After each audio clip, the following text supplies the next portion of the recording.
GMs, everybody. Welcome to Skribr and Decoders. With us for Skribr today is Dynamics GMs. How are you? Yeah, I'm good. Cool. And Leeway's here from the. Good morning. Always a pleasure. And as always, Vincent Decoders is here. GM, Ding. GMV. GMs. Okay, let's get into it. Been a little bit of a slow week, but Solana made a recovery. I think we hit 127 over the weekend, which had everybody a little bit. Yeah. Damn. I think that's the lowest we hit. 126, 127, and now we're back up to we're at 163 when I took a nap today. Nap known as. And now we're 163.29. So we've held that for the 2 hours I was asleep. Sweet, yay! Sleep more. We're so like back. foolish. We're so back already. We are so back. Cool. So that's happened. ETH was at 3,000 when I went to sleep. I'm guessing it held that as well. Fuck it. But, yeah. How quickly ETH maxis forget where they came from. No. We never left. Like we were always home. Okay. Revisionist history, sir.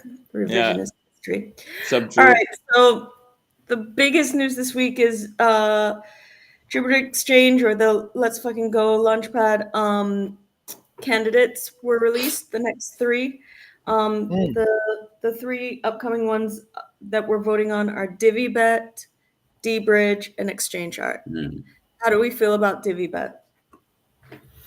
I haven't actually used it before, so I don't really have a whole heap to say on it other than sometimes gambling stuff does pretty well. Gambling and crypto seem to go well together, I feel. So I don't know, it could be good, but I don't know much about DiviBet. I've never used it.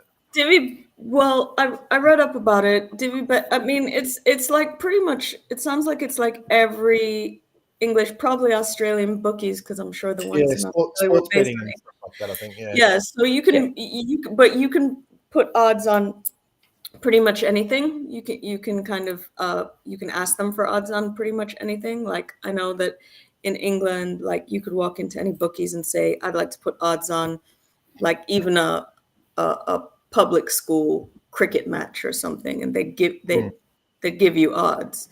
Yeah, so I think it just works on a closed supply and demand. So you can create a market and say, I think this. As long as there's somebody on the opposing side, you get an odd sort of thing. Yeah. So I can probably actually shed some light here because I actually did research for DiviBet when their passes were up and running. Mind you, this was about September last year, and I haven't really looked at them since, so I don't know if much has changed, but I did have a quick look today. It doesn't seem the core premise has changed. Basically, how it works is the same way for Jupiter has the JLP pool that provides liquidity to enable people to perp trade.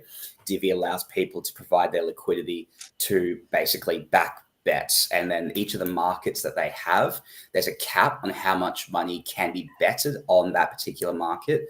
So if someone loses that bet, that money goes into that pool. And if someone wins the bet, then the winnings come from that pool. Being honest, back then, when I was looking into them, I saw a lot of red flags with them. Hopefully they may have addressed them up by this point, but things like no KYC for users as a gambling platform, I thought, geez, that's a bit risky. And also anyone who knows me knows I'm a very OCD and very technical about how you word things. And I pointed out a lot of inconsistencies in their white paper, and their response to me was that they outsourced to somebody else to write their white paper for them. And that I was like, yeah, that's not great. So there were a few red flags there, unfortunately. Interesting. Yeah, not to FUD it. Things may have changed. Who knows? But that was just my experience with them last time round. I mean, in terms of voting, I did light research, but in terms of voting, like I wouldn't vote for them. I feel like we have enough like gambling type platforms. They aren't for me anyways, for the most part. So I'm kind of like pass for me. Vincent, what do you think? Anything? Like, okay, so how do you check that the betting system is not biased and How tricky? do you mean? Like, how do you audit the contract, like the contract for the Yeah, they'd have to have someone auditing smart contracts to make Yeah. sure that they don't rug you if you place a bet and it goes your way. But they do have caps on how much can be bet on a particular market to make sure like they don't drain the entire pool because everyone's made the right call or won and collected all their winnings. So I dare say there'd be a yeah. level of centralization there as well, with them Yes, running yeah, the back end. I doubt it's all decentralized and Yeah. using oracles and stuff like that. I mean, it's pretty hard to just whip up an oracle to report random outcomes of sporting events onto the blockchain. So Yeah. it'd be centralized in how that works. Yeah. I'd imagine so, yeah. They would even like have a white label company that provide them the bets, right? And then they had the Web3 layers into it. No, I would No. say it's more like an open market for the punters to create the markets for. Okay. So if you say I think this team's going to win, and Leeway says I think that team's going to win, and you both put the same amount of money on, then the odds are basically 50-50. Yeah. But if I come in and say, yeah, I agree with Leeway, now all of a sudden the odds have shifted because there's more money on that side of the book than that side of the book. So it just basically just moves around the odds based on how much money is on that side versus how much money is on that side. And then the outcome is determined by whatever the event is. It'll be a centralized like closing of that contract, and then the payouts will go to whoever the winners is. And then most likely there'll be a fee that goes to, Divi. They might take a 5% cut of the bets of the wages or something like that. That's how they sort of monetize it. Game. Here's a little bit of sports betting alpha for you. If you want a guaranteed win, find out which way I'm betting and then bet the other way. Inverse. The old inverse Kramer. Mate, anyway, there's a bit of alpha for you. But yeah, it's an interesting one because it's because they always had the token as part of their plan. I just thought maybe they'd make sure they'd gotten to a bigger place until they launched that perhaps as well. Because I think the house pool has just under 300 grand in it. So there's not a whole lot that's being locked away in there. And if you imagine the pool's only got 300 grand, it can only sustain a certain number of bets. How much volume are they going through? I'd be very curious to see that as well. Is it going to be a governance token by any chance? Yeah. So basically the Divi token itself, so you can either spend it, so you can use it to fund bets. They mentioned subscriptions. So I think I remember reading something about like they'd have experts and you could subscribe to their tips. Yeah. That's cool. And then the usual raffles, stuff like that. And then you can stake it for governance and then raffles contests, all that jazz as well. Okay. I would say, like, if they're going more for like the governance side of things, I think it more comes down to like the right time to launch it is when you have enough users that you actually need it. If it's a fairly new product and they're still trying to onboard users, I would say a governance token has almost zero fucking use case. Yeah. And I get the feeling that they're using the launch of a governance token to try and get more eyes on them. So I would say it's a marketing cart before the horse kind of thing. Yeah. They sort of shoot themselves in the foot though, because if you don't have a huge audience, then technically your evaluation is going to be a lot lower. You're probably not going to raise anywhere near as much money. You're probably better off getting that user acquisition, building your customer base up, bringing in revenue, having a high valuation, and then doing a raise. At least you'll be able to raise decent capital. But anyway, I don't know. For me, I'm somewhat neutral / bearish. To be honest, I'm not that bullish on all three of them. All three of the candidates. D-Bridge, I think, has got a chance to succeed, but I still look at all bridge tokens and think, what the fuck? What do we use them for? Like, I still don't get the speculation around Wormhole. Like, I can talk to you about that if you want. Yeah, go for it. If you've got some bridge? No, that's it. That's all I have to say. Bridge. I mean, I think there's an argument to be made for the fact that we're running out of candidates already. Like third vote in. 3. Like, it's only 3, and I mean, it's not super competitive. It's like if I have to pick out of the three, I probably would go with dBridge because at least there's some utility. There's something helpful about it.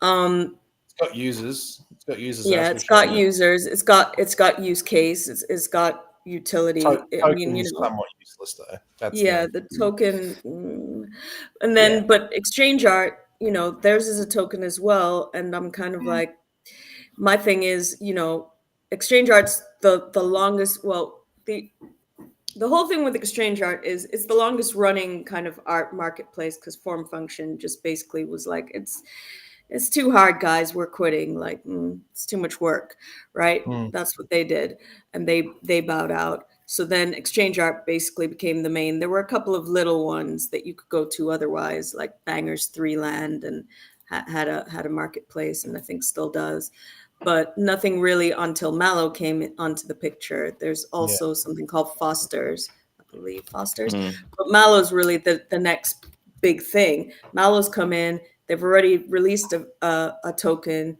a native token to their platform. You get it when you buy and sell. That you can you get it when you buy and sell on their platform, but you can also buy pieces or sell pieces for that matter in S'mores, which is their native token. So when, for example, when we did that edition collection the other day, we got a bunch of S'mores, and then when we released the open edition the week later, I was like, we need to support the platform and support the native token, so we released the open edition and sold it for S'mores. I feel like exchange art is now trying to compete when you were the big fish here all along, and now you're trying to keep up. It's kind of a day late and a native token too short, in my opinion, as well as exchange art. The general consensus about exchange art within the art community, well, is like Mallow is a community of artists who built something to support artists. Exchange art is a platform that happens to sell art and supports artists when it feels like it. It's not super. Their customer service has never been super good. I've never been able to register as an artist on there. I've never been able to register as an artist on there because they've declined me every single time. Because they kind of just, their verification process is whatever. Insta-bearish. Yeah, and Mallow, I opened a ticket and I was having problems signing up. I opened a ticket and they fixed it within 24 hours. Like they were in the ticket almost immediately, and they fixed, all of the verification they went through by hand because mine was a little bit of a more complicated situation. They also verified Ultra within my tickets because I said, look, we're collab. You can't do it double tagged at the moment on Mallow, but they were like, that function is coming, don't worry. But they also verified him within my ticket. That's not something that I could even dream of happening with exchange art. Yeah. Okay. I think I made the point to the boys earlier today, wondering, are we getting to a point of diminishing returns already on the launch pad? Mind you, it's the first time we've had this few candidates. It could well be a one-off. I don't know what will happen. But given that we have seen the airdrop, meta has come, it has had the shit diluted out of it as well. The launches haven't been as lucrative. Then you throw in as well that most of these are governance tokens, and then wondering how many people have a genuine interest, A, to participate in governance on these platforms, but then B, also the capital to meaningfully buy in and to play that role that they want to. Still early days, but I just threw that thought out there earlier today because I was wondering about that. No, I agree. Go on. I was just going to say I agree. I think we're at a point, I think the market current sort of cycle or phase is at a point where we don't need any tokens right now. Like there's just no market for it. But I do think there is going to be a phase in the cycle, this run that we're having where, Jupiter could print tokens weekly. I wouldn't be surprised. Like we've seen it before. It's not necessarily a good thing because it does snap back eventually. But I mean, you remember the launchpad phase throughout the last bull run, where I think it was Bluezilla was pumping out a new launchpad for a new chain almost every week. and then those launch pads would pump out, you know, Other 5 launch tokens, pads. you know, a month sort of thing. Yeah. It's just, it was crazy. So I don't think Solana's ever really had that. We had Radium to begin with. I don't know if anyone remembers this, but Radium was like the first launch pad on Solana. Used to stake Radium on the platform, and it was like a lucky draw. You would hopefully score an allocation or not. You'd sort of, I can't remember, I think it was based on how much you had staked, virtually turned into how many raffle tickets you had. And then, you know, at the end of the sort of phase, you might have got a couple of winning tickets. And then with those winning tickets, you had the options to purchase tokens. And they did launch a fair few, and they weren't too bad at the start, but I think that was a little bit late because, you know, the market sort of turned down and it sort of went to shit. And they haven't launched anything for ages, ages since then. And I don't think Solana, there was a couple of launch pads that started on Solana, but they never really did anything. I can't remember the name of them. It was we saw that. You saw the same thing happen with NFTs as well. By the time all these NFT launch pads started popping up and running, it was either too hard to take market share from Magic Eden, or the fad had more or less finished off anyway. And then pretty much that, look at Tayo had to pivot to ordinals and tokens to do something with it as well. And yeah, you get that point. I've still got faith that the LFG launchpad will do okay, but I just think it's something that just matures over time. Yeah, because I was wondering, how does this, if sort of what we're talking about plays out, how does that affect the appeal or value of the Jupe token? But I'm also confident there'll be, with what Jupiter are doing, there'll be plenty more applications, hopefully, of that token to sustain that too. Yeah, I agree. There'll be volatility with the Jupe, first lot of Jupe payouts. I'm really paying attention to price action, because I feel like if it's a little bit disappointing for people, we'll probably see Jupiter take a big hit, but I'm pretty sure it's going to be temporary. With everything that Jupiter's still building, it's still a giant. It's still a DeFi giant on one of the biggest growing chains there is. I'm like, people are evaluating this way too low. This thing has potential to 10 to 20x in the peak of the bull run still from where it is right now. So regardless of how shit the airdrops may be, or the LFG, whatever you call them, I still think there's so much more to come. One thing I think people aren't really, I don't think they're considering this as bullish as they should. Coinbase integration with Jupiter. Like that is fucking huge. Wasn't that, I think that was last week. I had it in last week's talk. Yeah, but I don't think people realize how good that actually is. Like, no, like I don't think anybody realizes how smart they're being. Like, I see the whole like vision and like the way they're building it out. First of all, every week we've had a piece of news, if not two, about them in this show. Some sort of integration. There's always some sort of integration happening. You know, the next thing is within the month we're getting an iOS and an Android application, which the new is wallet usually that they bought. They bought Ultimate Wallet, so now they you know, so they're really looking to play the long game and literally world domination at the end of the day, as far as I'm concerned. So I'm super bullish on them. Every time they go under $1, I buy more. I love the idea of a Web3 cat being the guy who dominates the world. That brings me much joy. Have you ever seen Cats versus Dog, where he's like, no, little doggy, I want you to die. Yeah. Great movies, those. I need to watch that again, actually. Imagine it to be that fluffy white villain cat. I need to remember its name now. That's going to kill me. Cats and dogs. All right, proceed. I'm gonna research this cat, and you can address your fan club. You know, cats are kind of dominating at the moment. People were talking about Mog yesterday, and I didn't know anything about it because it's on ETH, first of all, and they were talking about it wears this, because at one stage, sorry, my eyes. Mog is a cat in a children's book. An English. Yeah, Mog is a cat in a children's book, and my dad's cousin actually wrote those children's books. So I was like, wait, do I have to go find out how to get royalties for my dad's cousin, because the Mog token, but it's a different cat. They're using a different cat. whether they based it on that or not. It's a different. So they've sidestepped Yeah, the they've IP, sidestepped the IP, but I thought that was really funny that they are all buying Mog and 'Cause it's not the Mog I know. Anyways.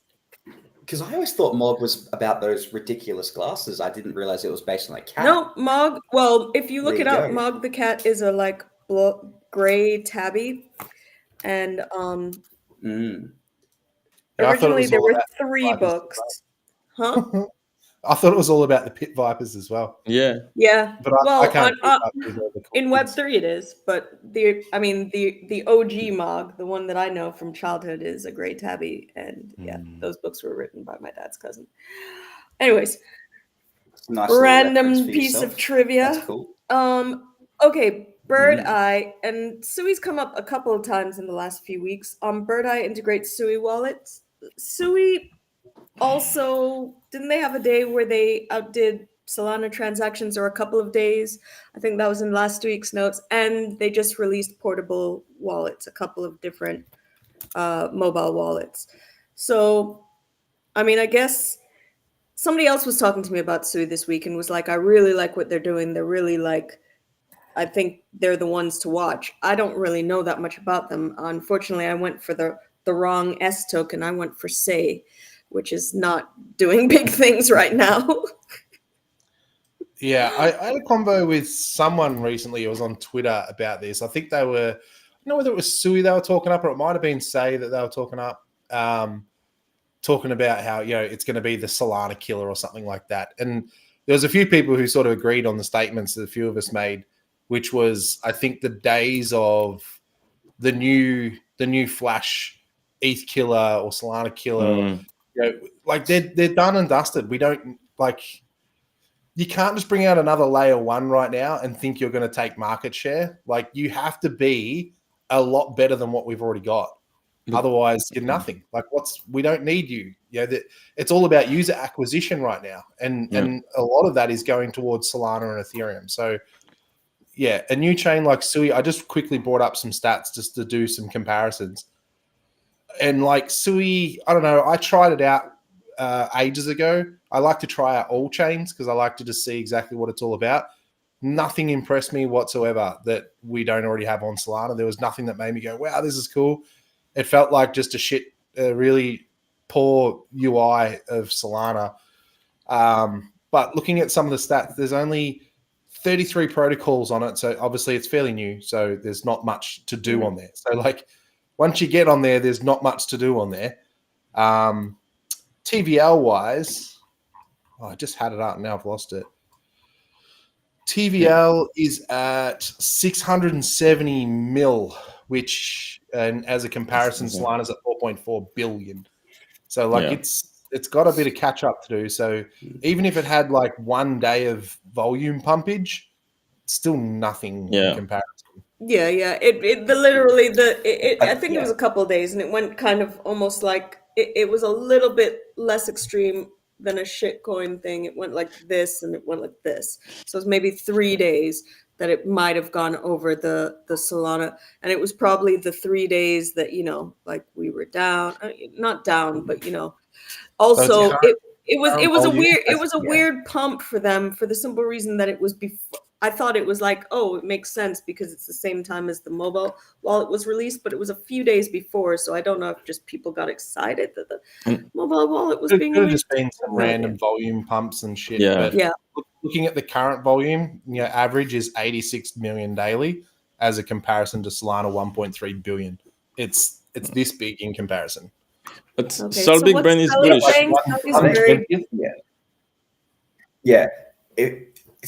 Sorry, go on. I said Sully in the comments is like going on. I can't really. Yeah, I was gonna say to add some of Sally's points. I think because my understanding of Sui is that the common consensus I see is that the fundamentals are very strong, but being so new, everything being built on it is still very dog shit. So maybe it's a case of that potential's there, but it needs time for those types of UIs and UXs to form.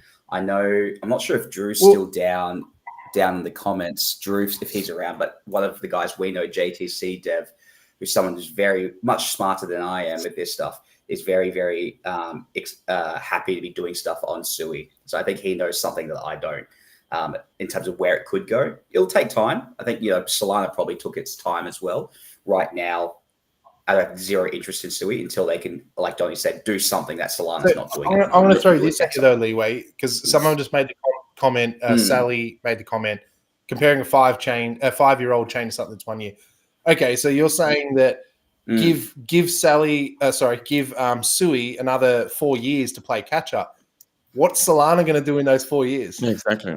Do you think we're going to sit still and not do nothing? Like Fire Dancer's coming out soon, about to rip everything to shreds. Fire and Dancer will be like, I don't know. To me, if anything's coming out right now to try and take market share, it needs to be incredibly better and fast, to market, to even try and steal market share. Otherwise, you're just playing catch up. Like you said, you're 4 years. Yeah, it's a hell 4 years. What are the weaknesses of Solana? What are we missing? I think the main bullish case for Sui is from the back end developer side of things. There's a lot of developers are really enjoying their experience from their end, but it's ultimately got to translate to what we see on our end. So whether or not they can bridge that gap, we'll see. Whether they can do that in a meaningful way while Solana is still developing, we will see. But yeah, I think that's the bull case if I were to offer that. That's Bengzu comment. It's the French history. Like, it's never the best product that takes the market, but the most used and marketed. Yep, 100%. And that normally comes down to how easy it is to use, how cheap and how fast. And that's why a lot of people always compare Ethereum to Solana and talk about this decentralization issue. But the thing is, as you can see, most people do not give a shit about decentralization.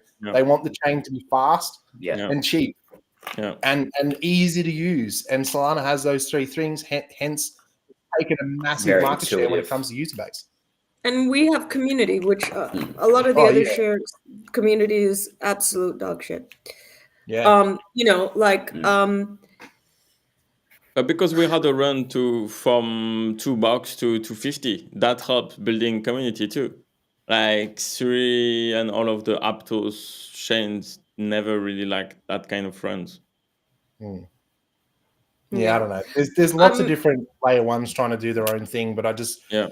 I personally can't see anything really competing against Ethereum's sort of nostalgia or provenance and Solana's tech and current user base. Okay, and that's hard to steal. That's very hard to steal. Okay, so take like the question in another way around. Like, what could kill Solana?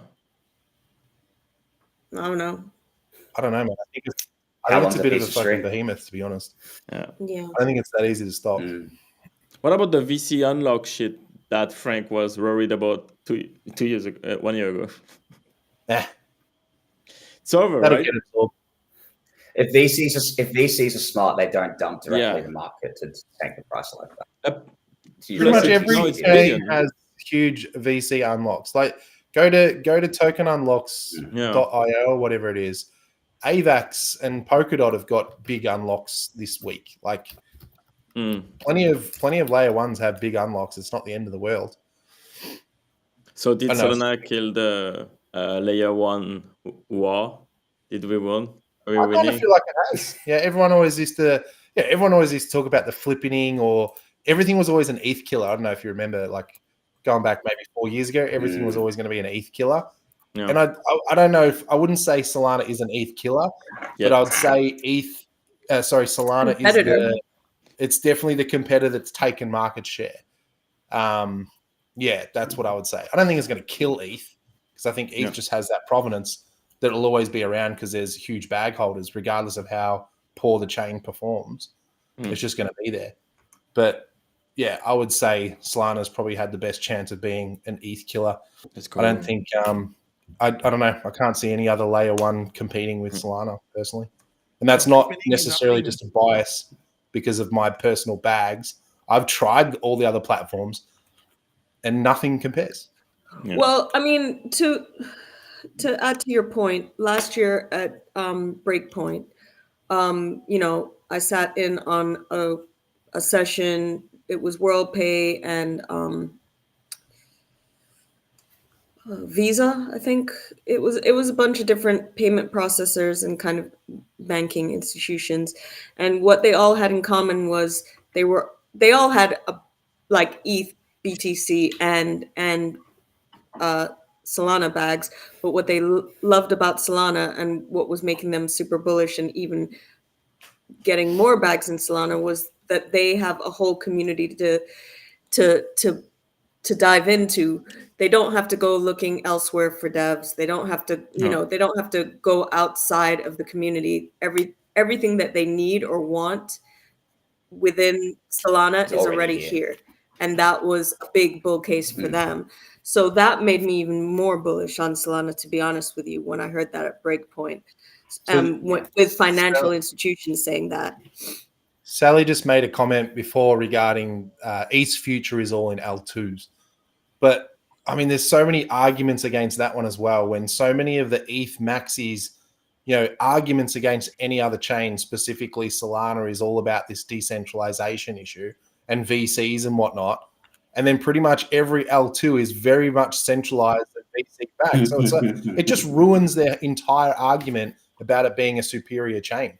It just does not make sense. Like they're just coming up with more shit, like they just can't think of a good argument. Like every time they come up with a good argument, they ruin it themselves and then just pick something else to throw a stone at, sort of thing. I don't know. It just doesn't make sense to me. I just think the L2. Watching Mert take these people to school is a guilty pleasure. I'm not gonna lie. That's the best thing. Like Mert, replying to technical guys from other chain. That's the best. That's the best Twitter that you want in your life. He's pretty good. Well, I think what I like about Mert, and I think what he does quite well too, is he'll also call out sort of BS bull news about Solana as well. That's something that came out in DJ News as well. And it's like, actually, that's not accurate. And I think him and Helios Labs do a very good job of creating a place where if someone new wants to get started on Solana, they can provide some resources and help out with that as well. I mean, which is really Sully good needs too. to join this freaking panel. He's just here with all of the facts. You should watch this video. Get him up. I want to sign in DM, send in your feedback. Well, anyway, the question was, I mean, so the statement was all about Bird Eye integration with Sui Wallet. Was that like are we bullish on that situation? No, we don't care. Solana is the best. Next question. It's kind of cool, but I don't know. I don't use it Sui anyway, so it doesn't bother me. All right. I mean, a couple of things. One thing that I don't have on the talking points is Solana. Did anybody get a Solana follow or a Solana block this week on Twitter? No. I did see a few people talking about it. But don't really care for it campaign anyway. they were running or something, was it? I guess they got a new intern for the Twitter page or something, and so the new intern was following people. But a lot of people started soliciting it, being like, "Oh, I woke up and I didn't have the Solana follow. I'm going back to bed," kind of thing. As well as now, people are like going for the Solana block. Banger's got the Solana follow, and then she went to every other chain, put something lewd in their foundation's Twitter DMs, and got blocked by like AVAX, ETH. People are like I think she got blocked by 3 other chains, is what she said. And she was like, "This is more bullish than being followed." Do you think Frank is a new Solana intern? No, I don't. But maybe. That would be fun. Oh dear. Yeah. So. This is reminding me why I stepped back from Twitter. Oh, you stepped back from Twitter? I take weekly hiatuses sometimes. Like it gets very annoying. It's interesting. I just don't really understand exactly how it works anymore. Like even, I get that it's pay to play and everything, but like I've been looking at my analytics to see like what works, what doesn't work. And there are days when I don't tweet and I get more impressions. Like don't tweet at all and I have more impressions than days where I've tweeted, which makes no sense to me. And then, just what works and what doesn't work. The only thing that my big winner every day is, "Hey kids, do you like violence?"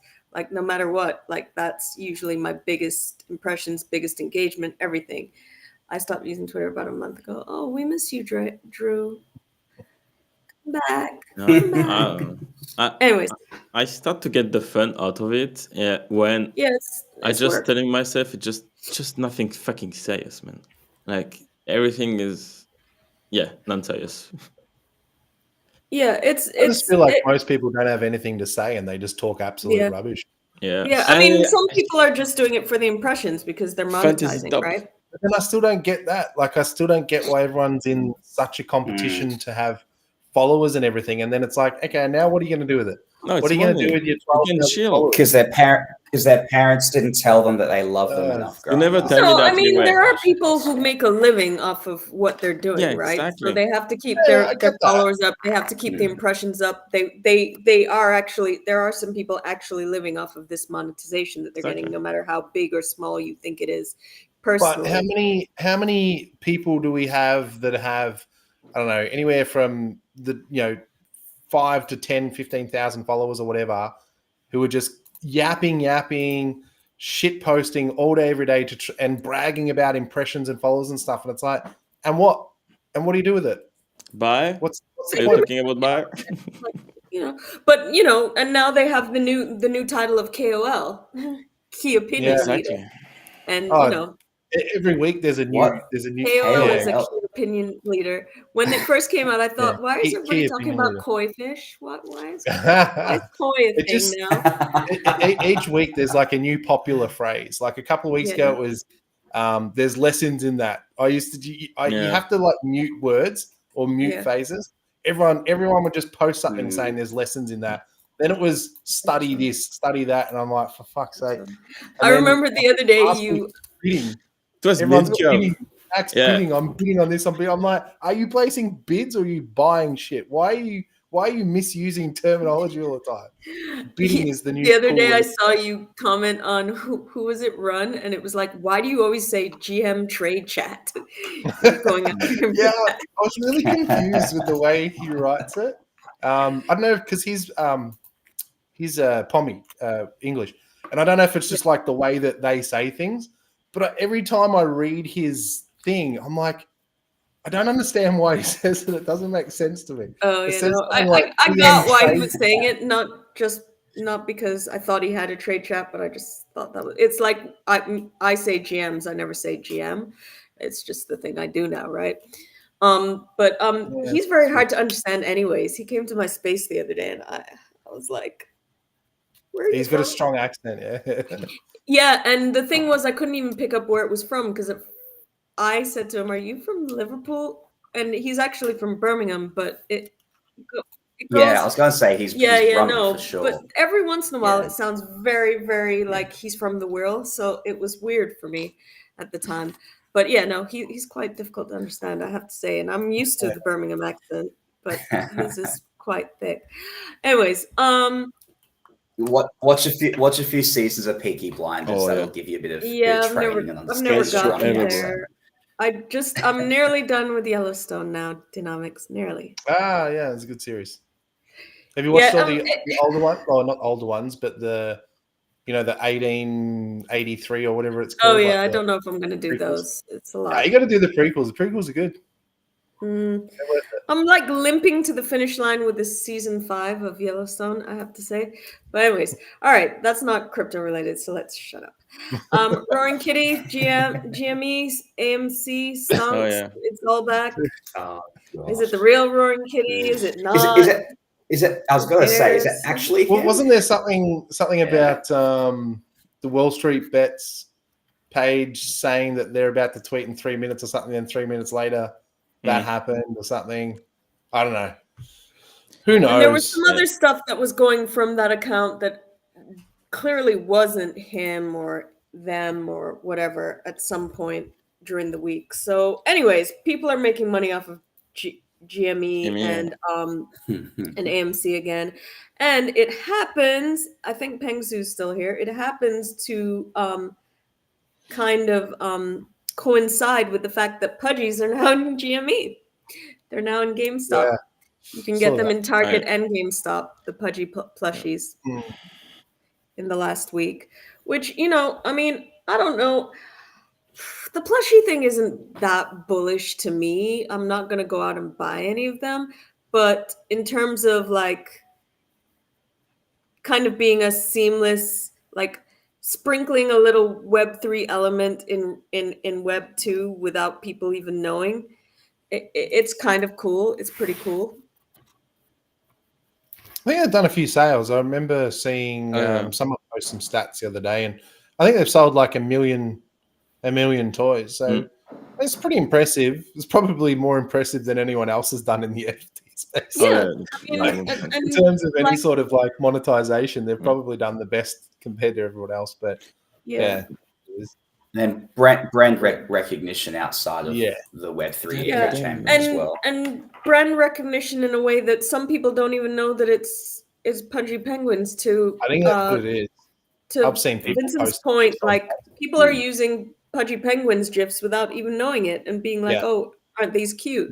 Yeah. Like, you know. I get sent so many Pudgy Penguins reels on Instagram, a lot of them. And I'm like, hey, it's them again. I think Vincent's got his hand up. Oh. Yes. Sorry, I'm only looking through one eye, and it wasn't the eye that looks at you.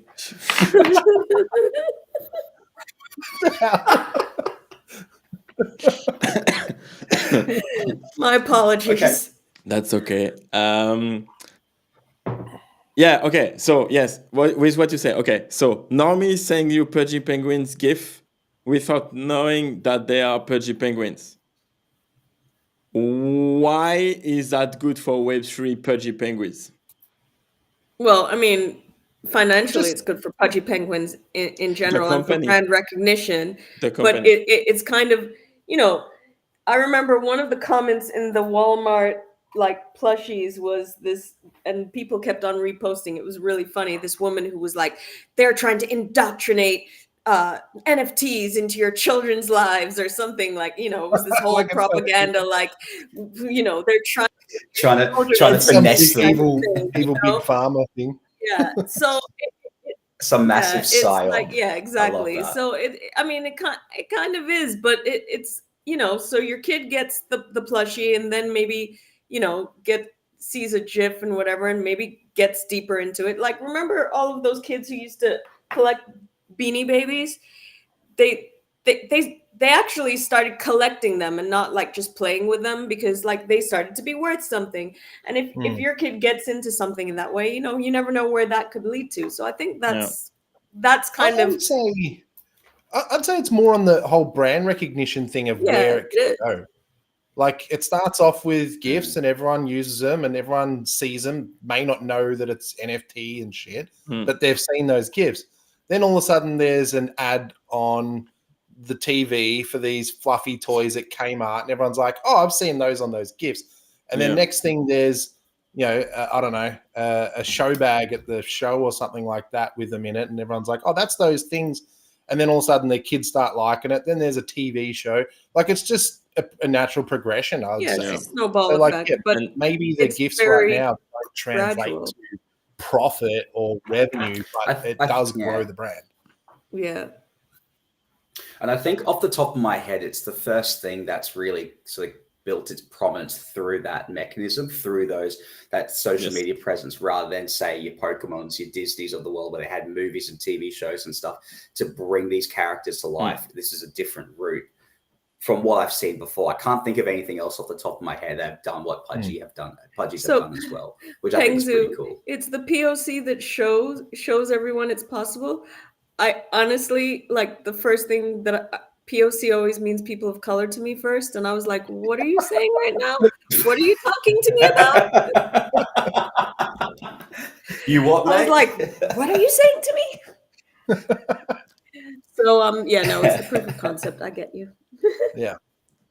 And then I wouldn't be surprised to see a Pudgy cartoon soon.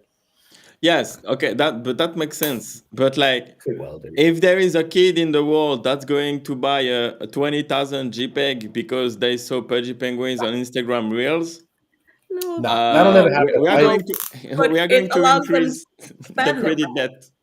you I had know, that conversation with Phil the other day. We were looking at the pitch deck for Klano. Klano are doing a capital raise at the moment. We're looking at these pitch decks and we're like it's kind of cool. They've got a really cool game concept they're coming out with, sort of like a modern take on a Tamagotchi where you get the pet and you feed it stuff. I'm like, oh, that's cool. You know, all these integration stuff, but it's like, but that doesn't translate into a 8-year-old kid buying a $10,000 JPEG. There's no transition there, but it means that something else can happen with that brand. Yeah. How that translates to the $10,000 JPEG, yeah. I don't know. But I think that's something that hasn't really been figured out yet. Yeah, but they also have little Pudgies, which they were discussing bringing to Solana. It's a cheaper price point. Cool. It does give them a bull case for doing something else that's you know a more newbie normie NFT, if you will. You know, it only helps them to grow and to actually justify possibly bringing out another collection or whatever. So I can make the introduction if they need for the bridge company. Excuse me. Sorry, mate. If they need to bridge, I can make the introduction to the D-Labs so they can bridge properly and fast and in every direction to Solana, Bitcoin. Surely Frank already has that link up. Yeah, they are close. Let me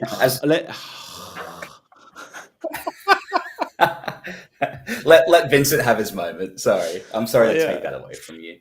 And also, Pengdu, man, thanks for reminding me of the trauma around my rare Charizard card. Did you burn it? Monster. What happened? Did you destroy it? Oh, I had one growing up, and when I got old and realized they could be worth something, I asked my mum, and she turns out she'd thrown it out. It probably would have been worth $5. Oh no! Yeah. Right. I was like, yeah, but you know, all of it's not fine. It's a shame. Yeah, I had all of the Garbage Pail Kids, which were huge collector's items, especially recently, but they were all they were all like stuck on my the threshold of my door, around my door. So like it's not like I kept them in packs when I was a kid. I fucking broke those shits open and you know stuck the stickers places. But now it's like I don't know. One of the ones that I definitely had because it was like personal to me. It's one of those in pristine condition sold for like $25,000 like a couple of years back, and I was like, oh man. I used to have all the old Star Wars. But is it? Yeah. But is it like cut their heads off with shovels or heat the shovels up in the fire and then melt them? Yeah. when you did those things, that like you're not sitting there thinking, let me preserve this. You know, this would be worth a lot of money. Yeah, it's not your priority at that time. Yeah, little Pudgies can operate on multiple chains already. Yep. Yeah. Can they? See? Yeah, they can bridge too. Where can they bridge to? Pengzu, can you remind us where they can go? I think it's Polygon. They're using ZK Zinc, so it has to be Polygon, right? Yeah, ZK Zinc for I think it's Polygon. Maybe Blast. But no, it's way older than that. It's way older than that. Which is Polygon, Arbitrum, BNB, true. BNB? Why would you? Yeah, fair enough. See, people love bridges. Jeez, I haven't seen Binance Smart Chain for chain for so long. Goodness. The Bluezilla days was probably when I last played. I checked my PancakeSwap wallets to see if I didn't forget any BNB there. So I didn't. And it actually didn't move, man. Like nothing happened since 2021. She said. But And CZ is resting in jail. We have 10 minutes left. So let me get through the 6 things. That's it. We don't need to talk about anything. Everything. It's all good. Yeah, and you were worried we wouldn't have enough to talk about. Yeah, well, I mean, the other ones are kind of points. Pepe hits it all, and ATH. Pump.fun flipped Solana for 24-hour revenue. Yeah, that's a bit one day last week. Robinhood EU crypto now offers Solana staking. Bullish for Solana, I guess. It's like 5% APR or something as well. I mean, it's something. It's better than banks, right? Yeah. But let's come back to pump.fun because like I don't understand. Like send it to Euro. Like Burn it all. Like, okay, so fire the UX UI guy first. This guy needs to go Well, to that was jail. very deliberate, wasn't it? It's supposed to look like Yeah. a 90, Yeah, I felt like that an was by 80s, design, I would an have thought. 80s game interface. So that was very deliberate. I mean, it's terrible, but like it was very deliberate. Yeah, on but their that's a part. meta that works in the Yeah. 2000s, I not think 2000s. Frank made a comment the other day saying how pump.com or pump.fun, whatever it's called, Yeah. are making $1 million a day in revenue. And then someone made the comment of like, where's that $1 million coming from? And it's literally coming from everyone, betting on these stupid things that like 99% of these things that launch on pump.fun go to zero.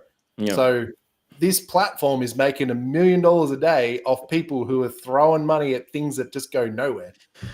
Well, it's yeah, it's green platform. index, isn't Send it? to zero. 23,000 token launch in 24 hours, like 2 days ago. I don't know how anyone can spin that into a positive. Yes. Exactly. I don't know what the positive is there. Like if we're talking pros and cons, someone explain to me what the pro is for pump.fun. Well, I mean, Be the owner of the weight.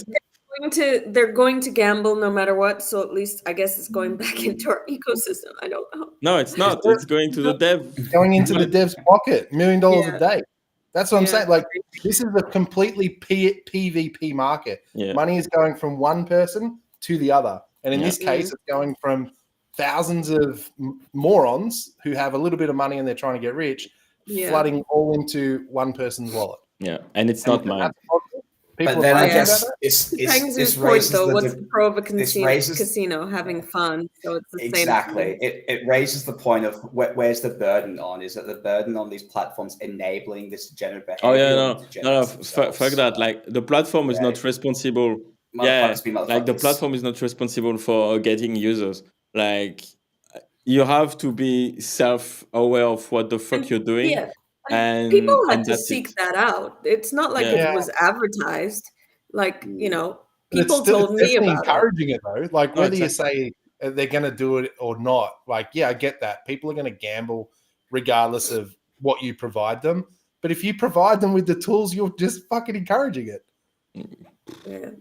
I have to say, like, I've met some of the degenerates in the space. I've also, been asked to lend some of the degenerates in the space money. Ne're going to do it no matter what. Oh, Jesus. You know what I mean?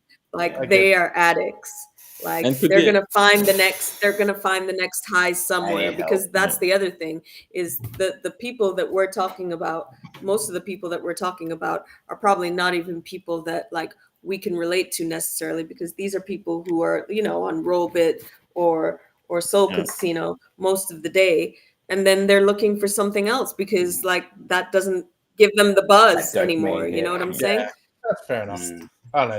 To me, it just seems completely extractive from the ecosystem. It's a net negative. I don't see any positives from it. Yeah, no, but I guess, like Pengzo said, what's the pros of a casino? Yeah, I get it. But there's something for everybody's heart on Solana, I guess. You know what I'm saying? It's not for me, but I just feel like we're getting into that saturation. Like, it'd just be cool if everyone did things in moderation. Like, hey, that's cool. Let's run with that. Instead of like, hey, that's cool. Let's copy that 27,000 times this month. You don't understand human minds, bro. Why do you need to do that? I never thought you'd be so naive. Yeah, exactly. Nature, my friend. We're the Hermans. Hi.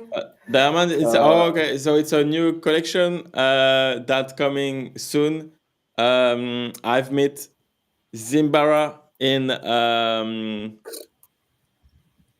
NFT Amsterdam. NFT Amsterdam. Nice guy, really talented, really smart. So yeah, check them out. NFT Amsterdam? Yeah, at the Monkey Party. Oh, so Breakpoint. Yeah, NFT Amsterdam and Breakpoint. Okay. The Hermans. Okay. I just wish everyone would have their gambling fun on just Bonk. That would be cool. If everyone just gambled just on Bonk. Yeah. But did you see that Nom posted like been very quiet, so something else is coming from Bonk soon, which would be exciting. I think we're coming up on if people did 3 months, there should be another 3 months really soon, I guess. So we'll see. Oh, what it's almost happens with the that. end of the stream flow as well. I think this is my last week. Oh, I think tomorrow what are is you like gonna the do? last airdrop. Oh, fuck, probably gonna have to get a job now. It's all good. It's You know that meme of the little angry kid. It's like, oh, happy for Yeah. you. Yeah. You know, Yeah, that yeah. one. That's how I feel every time someone brings up that fucking stream. It's been good. Stream Oh flow. my god. Yeah, it's been good. I do remember. I can't remember who it was, but there was someone Thank you. who, Yeah. right at the very start, bought a bunch of contracts off people because you can transfer Streamflow contracts. And someone was obviously super bullish on Bonk and said, you know, I'll give you 10 grand or whatever for your Streamflow, your Bonk Streamflow. And people were like, fuck yeah, I'll take that. And this dude ended up with like 4 lots of Bonk Streamflows that he had Jeez. purchased. He would have been printing like $5,000 a week, US, probably more, $6,000 a month. Nice. Pretty good. If I remember correctly, Doonhammer, he was another guy I know who was It buying might up have lots been of him, Bonk yeah, because it was contracts as well, an so oligarch. fair play to who's Yeah, watching. yeah, definitely. Yeah, Balls good to on do it though, because like you would have had to have the balls to go. I think this is going to pay off over the next 12 months. Yeah, I mean, with the team behind it, like it's not your standard chicken. Like there is a huge correlation between the founders' track record and the success Yeah. they have in Web3. In a way, like it works Well, even better I than see startup. coins like Bonk as a culture coin, whereas Yeah. I see things like Whiff as a meme coin. Yeah, Whiff is just like a gambling, stupid thing. There's no real team behind it. There's just a bunch of bag holders that like to shill it and pump it. Yeah. Whereas Bonk is like you said, it has a team, it has use cases, there's people building shit on it, it generates revenue from Bonk. They have a long-term vision as well. Yeah, for sure. They do stuff with it and they're trying to create a culture around it. And to me, that's a little bit more genuine. Yes, it's a meme. It's probably like a culture coin, like a crypto coin with a meme on the front of it. That makes sense. Whereas there's a lot of meme coins that people pump that literally are nothing other than a meme. And in my opinion, send all those things to zero. They're all the wasted, waste of liquidity that could be, instead of fragmenting into 20 different coins that people think are the best community and they're going to 100 billion market cap, it'd be, seeing that liquidity flow back into more genuine products would be pretty amazing. Yeah. Okay. True. Cool. So on that note, guys, if you are not following or you're not subscribed to the Decoders channel, please do so now. If you're not following them on Twitter, please do so now. If you're not following any and all of the people on your screen right now, please head to your Twitter and put in any of these names and follow all of these lovely faces. It's the like and subscribe Yeah, button somewhere. There it is. Like, It's somewhere. Pay for a subscription on Decoders and get all of the extra exclusive value that you get there. If you're not in the Skribr or the Decoders Discord, well, to get into the Decoders Discord, please buy a decoder. They're still very moderately priced. To get into the Skribr, to get into the Skribr Discord, just hop on in. Go to their Twitter, hop on in, ask some questions. Got some DeFi geniuses in there. It's a good time, and we're all fairly nice people. We don't bite in Decoders or Skribr. All right. Otherwise, I think that's it for this week. Any closing statements from anybody? Nah. Okie dokie. No, I'm good. Pretty sweet. Bye, guys. Oh, that's it? Oh, okay. So video now. Bye-bye. Video. And that's a wrap. I hope you enjoyed the live stream. We'll see you in the next one. But before that, make sure to subscribe, like, and share the video. It's important.